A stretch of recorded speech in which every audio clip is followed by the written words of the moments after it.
le début de la paracha de Re'e, Akadosh Baruch Hu, à travers Moshe bien sûr, s'adresse à nous en nous disant Re'e anochi noten ifnechem hayom et abracha v'eteklala.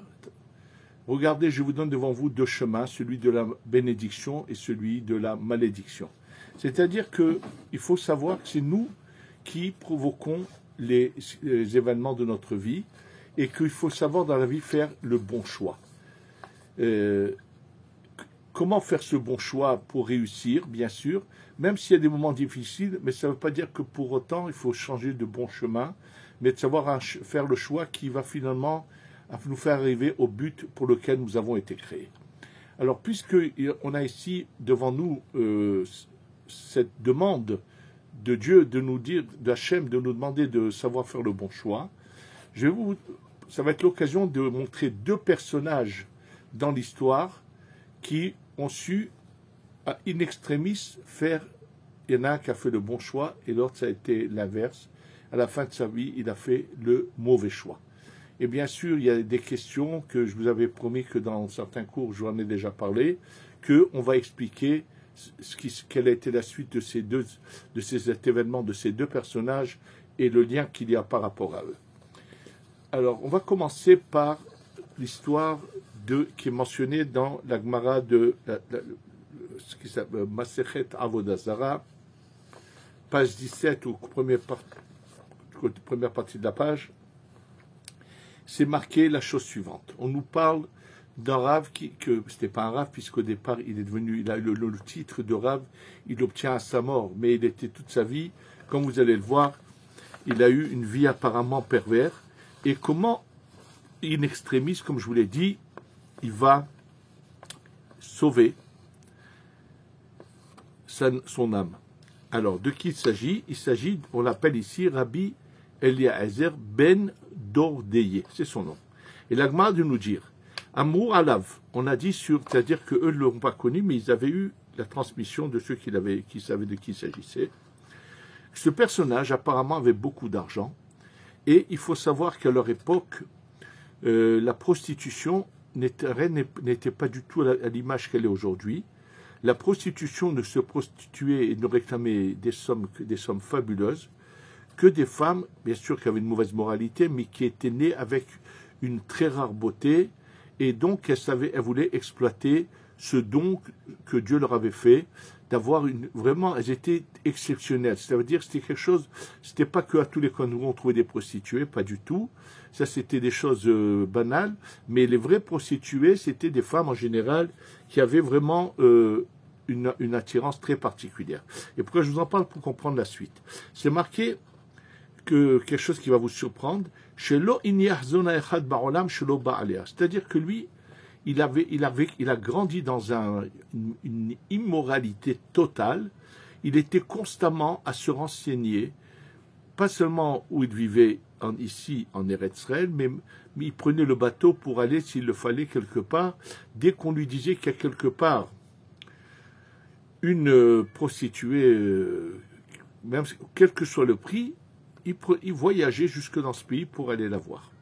Et donc, une fois, il a entendu effectivement qu'on lui a parlé d'une certaine prostituée qui se trouvait, je ne sais pas dans quel endroit, Krechayam, ça veut dire dans un des pays qui devait être dans les alentours d'Israël, mais par lequel il fallait prendre le bateau, et qui demandait une bourse de pièces, tellement elle était très, c'est-à-dire elle avait des exigences, elle devait être très, très particulière.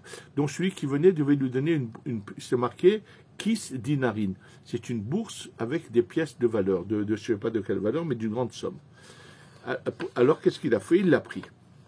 Et c'est marqué qu'il est passé par différents ruisseaux. En tout cas, il a fait ce chemin. Et en général, comme l'explique le Ben Ish Chai, là il s'est passé un événement qui va changer toute la vie de cet homme. C'est qu'en général, ce genre de femme, bien sûr, c'était sur rendez-vous, à s'y préparer, et comme l'explique le Ben Ish Chai là-dessus, que dans leur préparation, elles s'arrangeaient à prendre des laxatifs qui les vident complètement pour ne pas avoir d'incommodité par rapport à leurs intestins. Et là, malgré toutes ces préparations, c'est le Ben Ish Chai, je vous dis les mots qui sur cette Gemara qu'il explique, elle a eu quand même une incommodité, quelque chose qui n'était pas agréable, ou elle a eu quelque chose qui lui est sorti qui était désagréable. Alors bien sûr, elle, qu'est-ce qu'elle a dit à ce moment-là? Comme si qu'elle a reçu une prophétie. Elle a dit de la même manière que ce vent qui est sorti d'elle ne reviendra pas à sa place, ainsi El-Hazar ben Dordeye, Enlo, Enom Mekablim Oto Bitshuva. Est-ce qu'elle était juive ou pas, je ne sais pas, mais parce que elle lui dit des paroles qui, soit que c'était comme une prophétie, soit qu'elle était d'origine juive, et elle lui dit de la même manière que ce vent qui est sorti d'elle ne peut pas revenir à sa place, ce El-Hazar ben Dordeye ne pourra jamais être accepté pour son repentir. C'est-à-dire que même s'il veut se repentir, il n'a aucune chance qu'on accepte son repentir là-haut. Eh bien, cette parole l'a ébranlé. Et ça va vous surprendre que subitement, la parole d'une prostituée l'ébranle à tel point que c'est marqué que, bien sûr, il est rentré chez lui et il s'est mis entre deux montagnes, entre des montagnes. Et c'est juste une image, attention. Et il a demandé aux montagnes de demander pour lui la miséricorde. En fait, ils font des allusions, c'est-à-dire qu'il a demandé à Avraham, Yitzhak et Yaakov, qui sont appelés les montagnes. En fait, il a fait des demandes, mais qui représenteraient ses ancêtres peut-être, parce qu'il ne s'agit pas de montagnes, puisque qu'est-ce qu'ils lui répondent, ces montagnes? Ils lui ont dit, avant qu'on demande sur toi la miséricorde, nevakesh alatzmenu, on va d'abord demander la miséricorde pour nous. Donc, à qui s'est adressé, soit des ancêtres à lui qui sont sous le titre ici de montagne, bref. C'est ce que là, il ramène ces montagnes, c'est-à-dire qu'il a entendu une voix qui lui répond, et en lui ramenant un verset. Il s'est retourné vers le soleil et la lune, et en leur disant, demandez pour moi la miséricorde. De nouveau, c'est pareil, apparemment, il a fait des demandes, c'est des allusions à des demandes qu'il a fait, et finalement, qu'est-ce qui se passe? Toutes les demandes, il voit qu'elles ne sont pas, personne ne veut l'aider, et il dit, Ena davar taloui elabi, tout dépend, ça ne dépend que de moi. Ça veut dire que personne ne peut m'aider, il n'y a que moi qui peux m'aider à moi-même. Iniach rosho ben birkav, s'est baissé, il a mis sa tête entre ses jambes, vega'a bebichia, il s'est mis à sangloter, jusqu'à que son neshama, son âme, quitte son corps. Yatzta batkol, et donc il y a une voix qui est sortie du ciel, elle a entendu par les chachamim de son époque, et elle a dit cette voix, Rabbi El-Azer ben Dordeye, et là on l'appelle Rabbi El-Azer, c'est-à-dire tout d'un coup, il meurt dans la tchouva, et au ciel on lui donne un titre de Rabbi El-Azer ben Dordeye, Mezuman lehaye ha'olam haba, est invité au jour du monde futur qui va venir. Ça, c'est ce qui est marqué là. Bien sûr, sachez que la question, donc il a fait un bon choix, il y a une grande question qui est posée, bien sûr, par le Harizal, qui dit, bon, c'est très beau, il a fait Teshuvah, mais avec quel vêtement peut-il rentrer au Gan Eden? Il faut un vêtement. Je vous avais, dans un des cours, je vous avais parlé de Yosef Haganan de Ashkelon, dans un cours où je vous ai parlé de ce vêtement spirituel que nous confectionnons par nos bonnes actions tous les jours. C'est par lequel la Neshama, l'âme, se revêtit, le corps spirituel avec la Neshama, se revêtisse pour entrer au Gan Eden. Or, cet homme n'a rien fait de sa vie. Il a brûlé sa vie. Au dernier moment, il fait tchouva et on l'invite au Olam Haba. Mais comment va-t-il rentrer au Olam Haba? Alors, bien sûr, avant de vous donner la réponse qui est ramenée par le Harizal, mais développée par Rabbi Shalom Sharabi le Rashash, qui a vécu à 300 ans, chez qui le Chida a étudié, je vais d'abord, pour savoir quel est ce vêtement, vous raconter l'histoire d'un autre personnage qui est tout à fait à l'inverse, qui, à la toute fin de sa vie, a une vie parfaite et au dernier moment, il gâche son existence. Il s'agit de Yochanan Cohen Gadol. En fait, le mot Yochanan Cohen Gadol ne va pas vous être étranger, puisque dans le rajout que nous rajoutons à Hanouka, dans cette fête de Hanouka, lorsque ce qu'on appelle les Hashmonaïm, ces Kohanim qui se soulèvent contre les Romains, il est dit les mots suivants, Bimé Matatiaou ben Yochanan Kohen Gadol, à l'époque de Matatiaou, qui est le fils de Yochanan Kohen Gadol. Alors sachez que ce Yochanan Kohen Gadol, comme je vous l'ai dit, c'est tout à fait l'inverse, et pour cela je vais vous donner les références, bien sûr, il y en a plusieurs, mais je vous en donne juste quelques-unes, où c'est marqué, et la Gemara se trouve dans Masechet Brachot, dans d'autres endroits dans la Gemara. Et Ve'atana, voilà, c'est la Gemara parle qu'il faut jamais être sûr de soi jusqu'à la fin de sa vie. Voilà que nous avons étudié. Alta amin be'atzmecha adiom motecha. C'est une phrase qui se trouve dans les Pirkei Avot. Ne crois pas en toi-même jusqu'au jour de ta mort. C'est-à-dire que tout le temps que tu es en vie, tu peux jamais avoir une garantie que tu ne vas jamais tourner.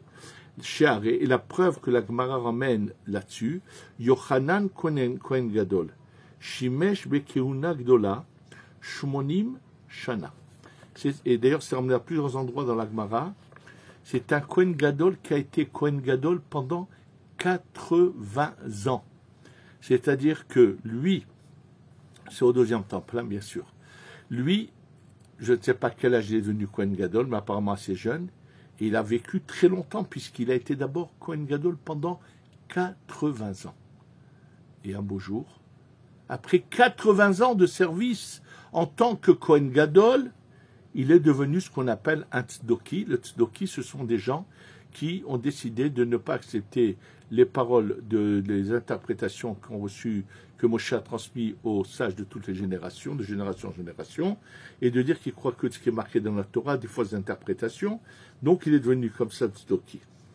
Et c'est ramené, je vous dis également, ça c'est dans la Gemara dans Brachot, dans un midrash qui s'appelle Psikata, des Rav Kahana, également c'est mentionné, que voilà, on a un mot sur Yochanan Kohen Gadol, et c'est également ramené dans un autre contexte, dans celui que je vous ai récemment parlé, lorsque je vous ai dit que le beau-père de Rabbi Meir, Rabbi Hanina ben Teradion, qui a été brûlé, et que celui qui s'occupait de lui lui a dit, si je te sauve, Rabbi, tu me jures que je suis avec toi à la Maba. Il a dit oui. Et là-bas, c'est marqué qu'il y a une voix du ciel aussi qui est sortie, qui a dit, Rabbi Hanina ben Teradion, et à Koustiner, le Koustiner, c'était cette sentinelle qui devait s'occuper de le brûler, qui l'a aidé donc à vite sortir et qui se jetait dans le feu. Mais Zoumanim, les Hayya Alamaba, eux, les deux ont eu leur Alamaba. Là aussi, on a un personnage qui n'est même pas juif, mais qui a su prendre la bonne opportunité, et voilà qu'il y a une voix du ciel qui annonce qu'il a leur Alamaba. Bacha Rebi, celui qui a écrit les Mishnayot, a pleuré en disant, Yesh Kone Olamo Besha'a Echad. Il y en a qui peuvent acquérir leur monde futur en un moment, comme par exemple ce Koustiner, cette sentinelle.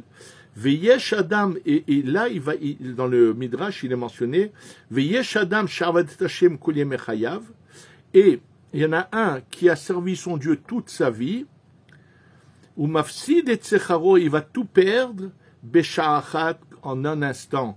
Kegon, comme qui, Yochanan Kohen Gadol, Sheshimesh Shmonim Shana Bekuna Gedola, qui a été au service pendant 80 ans en tant que Kohen Gadol, Vena Asat Tzdoki.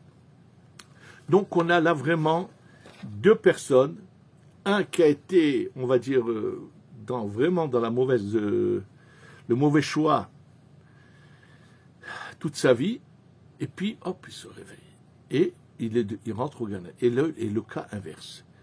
Bien sûr, c'est très surprenant, c'est choquant. Le plus surprenant maintenant, il faut que vous sachiez, c'est à quoi on va arriver, et c'est ça qui a besoin d'explication, c'est lorsque le Rachash qui ramène les paroles du Harizal, qui dit la chose suivante. Alors le Rashash, il écrit dans un livre qui s'appelle Nahar Shalom, qui se trouve à la fin du livre Etzraïm du Harizal, et il y a le commentaire bien sûr là-bas de Nahar Shalom, et il dit la chose suivante.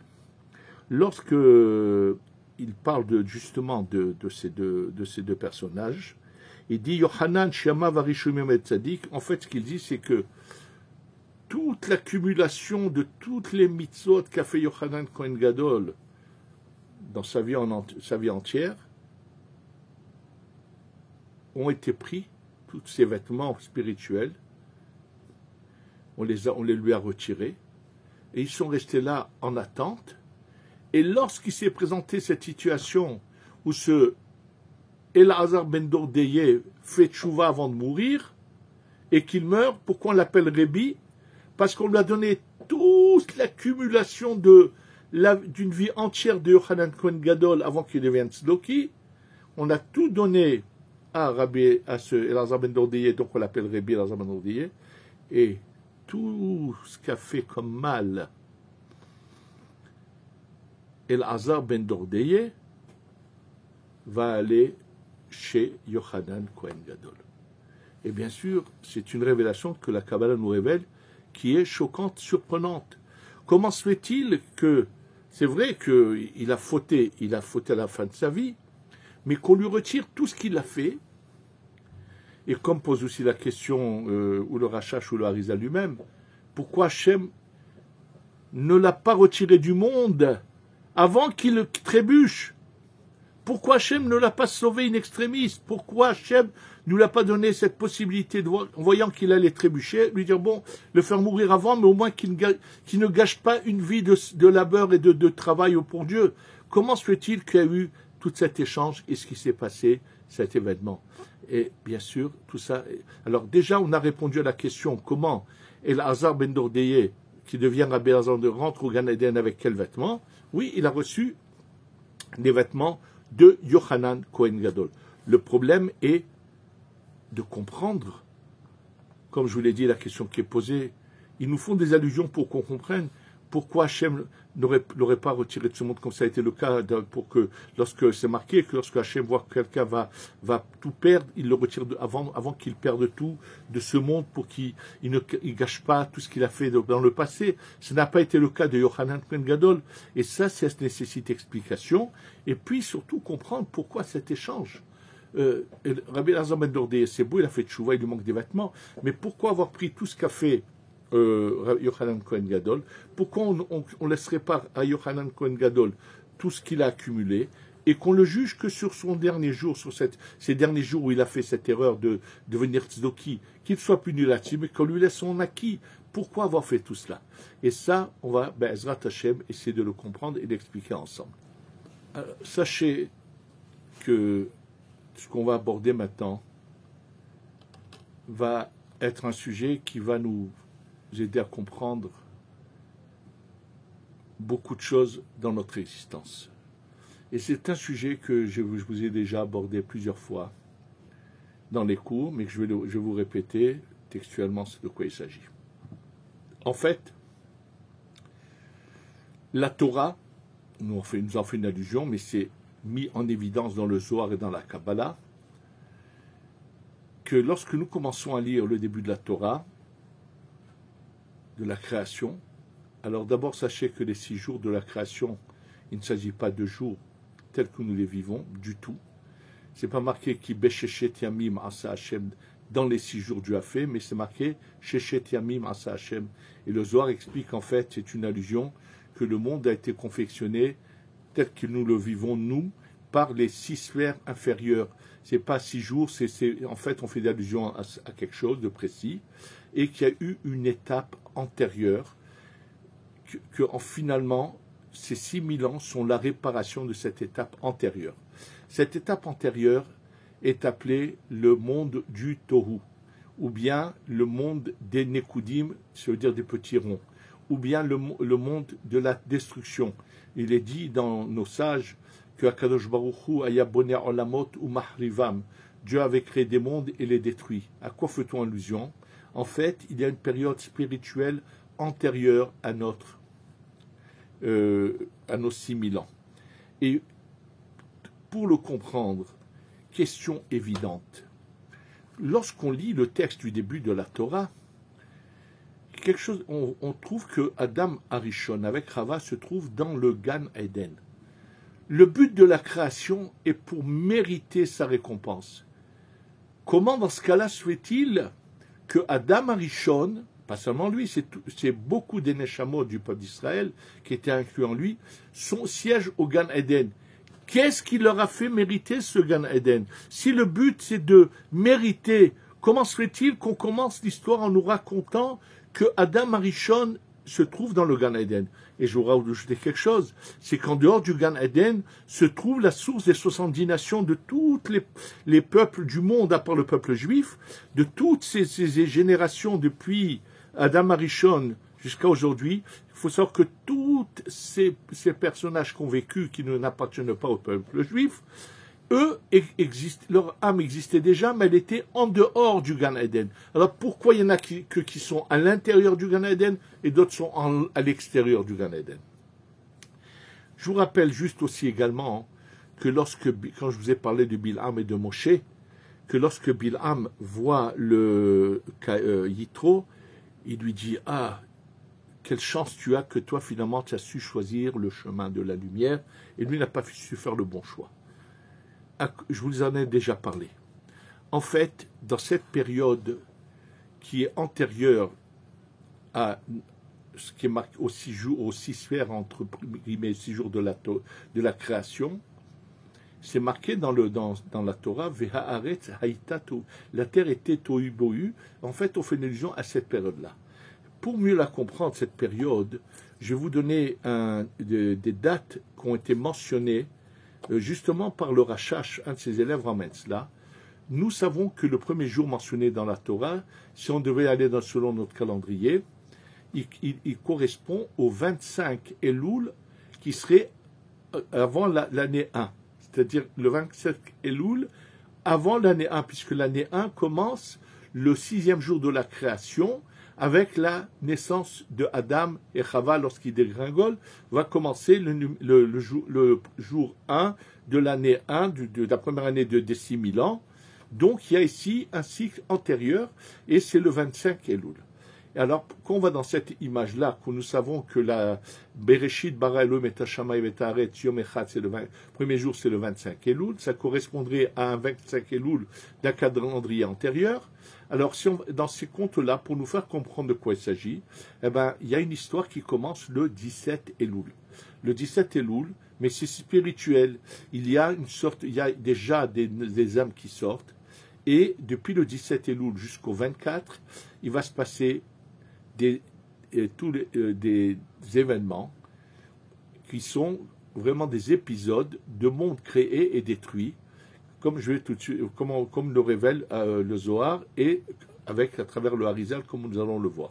En fait, le 18, déjà, le 17 Elul, il se passe des choses vraiment un peu qui dépassent notre imagination, parce que ça dépasse un peu le niveau de nos âmes. C'est au-dessus de cela.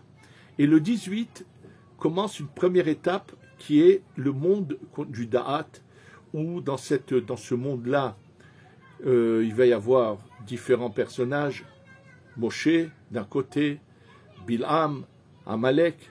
Il y a tout un ensemble de Neshamot d'âmes qui sont là et qui vont avoir des épreuves qui vont définir sous quelle forme vont-ils venir ensuite en matière dans ces 6000 ans. Donc il y a un choix, il y a un libre arbitre qui existe déjà dans ce monde-là, qui finalement, où la majorité ne va pas dans le bon sens, c'est ça veut dire que le monde est détruit, eux choisissent le mauvais chemin, et c'est une autodestruction. C'est pas Dieu qui détruit, c'est marqué dans le Zohar, Dieu ne détruit pas, c'est eux qui ont provoqué leur destruction. Ça se passe ainsi le 18, le 19, le 20, le 21, le 22, le 23 jusqu'au 24.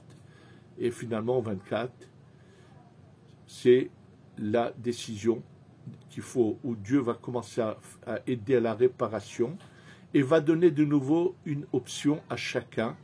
Et donc arrive l'épisode où commence un cycle de réparation qui est mentionné dans la Torah par ces 6 sphères qui sont ces 6 jours de la création, où finalement chacun va avoir un rôle précis. Parmi ces gens-là, il y a bien sûr un de ceux qui a réussi dans cet épisode antérieur, celui qui est arrivé au sommet, c'est celui qu'on appelle Adam Arishon. Lui, dans cette période-là, il est le numéro 1. C'est pour ça que c'est lui qui se retrouve au Gan Eden. Lui, il est méritant. Mais il a été aidé, et c'est pour ça qu'on va lui demander d'aller aider les autres. En lui demandant d'aller aider les autres, l'erreur qu'il va commettre, c'était la volonté de Dieu, c'est qu'il descende au-delà de ce qu'on lui a demandé. Il ne veut pas seulement aider ceux qui appartiennent au peuple juif qui n'ont pas tout à fait réussi, mais il veut aider même les nations, et il dégringole, c'est ce qui se passe. Donc ça, j'en ai déjà parlé, je vous ai fait juste un résumé bref de cela. Donc personne ne peut dire pourquoi moi je suis né comme je suis né, j'ai pas été autant aidé que les autres, c'est faux. Chacun naît exactement dans la situation à laquelle il est arrivé dans cette période-là, pendant cette période-là qu'on appelle le monde du Tohu. Et au passage, je vous ai déjà dit que c'est pareil pour les âmes qu'on appelle mamzer, bâtard. C'est pas qu'elles sont subitement devenues mamzer parce qu'il y a eu une mauvaise union, pas du tout. Il y a un ensemble de dames qui n'ont pas réussi leur réparation, à qui il faut encore une dose de réparation, et qui sont dans un endroit précis et qui attendent qu'elles soient un jour réparées. Et lorsque quelqu'un fait une mauvaise union, alors il provoque que Dieu va chercher dans ces âmes-là une qui n'est pas encore complètement réparée et la fasse descendre avant sa réparation dans ce monde. C'est-à-dire que c'est lui, par sa conduite dans cette période-là, qui a défini d'être dans cette espèce qui va s'appeler Mamzer Bâtard. Mais non pas qu'il l'est devenu à cause de ses parents. Donc on ne peut pas dire qu'est-ce qu'il a fait le Mamzer. Non, il est Mamzer, il a été choisi pour descendre dans cette union parce qu'il était là-bas, Mamzer, dans cet épisode-là. Donc déjà, d'une manière générale, on voit un petit peu ce qui s'est passé. Et avec cela, on va aller un peu plus loin dans ce jugement qu'il y a eu là-haut avant de passer à nos 6000 ans. En fait, il y a eu un jugement qui allait définir comment chacun allait revenir. Lorsqu'on a jugé là-haut tous les individus, c'est-à-dire chacun de nous a agi comme il a agi dans cette période-là, il a été jugé et on l'a défini sous quelle forme il allait venir dans ces 6000 ans. Alors, lorsqu'on a eu affaire à l'âme de celui qu'on a appelé ensuite Yochanan Kohen Gadol, et qu'on l'a jugé sur tout ce qu'il a fait qu'il n'aurait pas dû faire là-bas, lui avait comme argument, vous savez pourquoi j'ai pas réussi? On m'a pas aidé, on m'a pas donné la possibilité d'arriver à tout le potentiel que j'avais. On m'a stoppé dans la possibilité de ma vie d'arriver au sommet. Il a eu des arguments. Dieu qui est miséricorde lui dit, écoute, tu sais quoi? Je veux bien te donner une chance. Je vais te renvoyer dans ce monde. Tu vas venir dans le monde de la réparation. Sache qu'on va t'aider, tu vas naître dans une bonne famille. On va te donner la possibilité d'arriver au plus haut. Mais sache qu'un beau jour, en fin de parcours, tu vas être mis à l'épreuve et tu auras un choix à faire. Si tu fais le bon choix, eh ben, tu auras gagné. Mais si tu fais le mauvais choix, on te retirera toute l'aide qu'on t'a apportée pendant toute ta vie. Donc en fait, Yochanan Kohen Gadol a cette vie extraordinaire. Kohen Gadol, 80 ans. Et puis arrive le moment où maintenant, on lui laisse un choix. Malheureusement, il a fait une erreur ce jour-là. C'est ça qu'il faut faire attention à tous les instants de sa vie.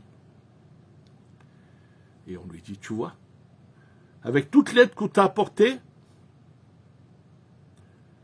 arrivé à un tel âge, tu fais une telle bêtise, alors tu vois que c'est faux, et c'est pour ça qu'on lui retire tout tout ce qu'il a fait. C'est pour ça que Dieu ne le retire pas de ce monde avant qu'il trébuche, parce qu'il faut qu'il prouve que ces arguments qu'il avait dans le monde du Tohu soient vrais. Or, c'est l'inverse qui s'est passé. Le cas inverse, c'est celui de Elazar ben Dordeye. Lui, il sait qu'il n'a pas été correct dans toute cette période qu'on appelle le monde du Tohu, mais quand il est jugé, il baisse la tête et il dit « Je sais que j'étais immoral, je sais que j'étais pervers, je sais que j'étais mauvais, mais peut-être vous voulez me donner encore une chance. Je sais, je reconnais. » Il reconnaît, il baisse la tête, il a le courage de reconnaître ses erreurs. On lui dit « Oui, mais si tu veux qu'on te donne une chance, il faut que tu repartes au plus bas où tu es arrivé. Regarde où tu es arrivé. On va te laisser vivre cette vie-là comme tu l'as vécu ici. Et à un moment donné, on va te envoyer un signe, une étincelle, si tu sais le faire sortir des abîmes et t'attraper à cette chance, à cette perche qu'on t'a donnée, sache qu'on te pardonne tout, on t'efface tout, et puisque tu as eu l'humilité de reconnaître tes erreurs et que tu demandes une chance, on va te la donner. Et c'est ce qui se passe avec Elazar ben Dordeye, qui devient Rabbi Elazar ben Dordeye. Lui, il a, avec humilité, à demander, il a reçu, il a su prendre la bonne. C'est pour ça que tout ce fait qui se passe avec cette prostituée, tous ces événements, c'est une manière de le réveiller. Il reçoit le flash, son âme le perçoit, et finalement, il fait une teshuva totale. Et regardez, en un instant, il rachète sa vie entière. On approche de ces moments où nous allons être jugés devant Dieu bientôt, à Rosh Hashanah. Et il va falloir qu'on apprenne à avoir l'humilité, baisser la tête, essayer de faire une analyse totale, authentique, pas comme ces gens, comme il est dit, Zimri vedoresh Sachak et Pinchas.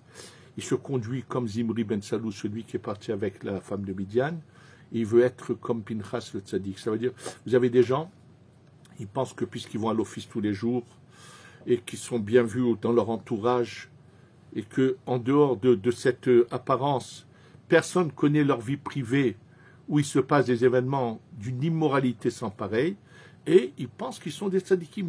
Ils ont même pas le courage de reconnaître leur bassesse et leurs erreurs.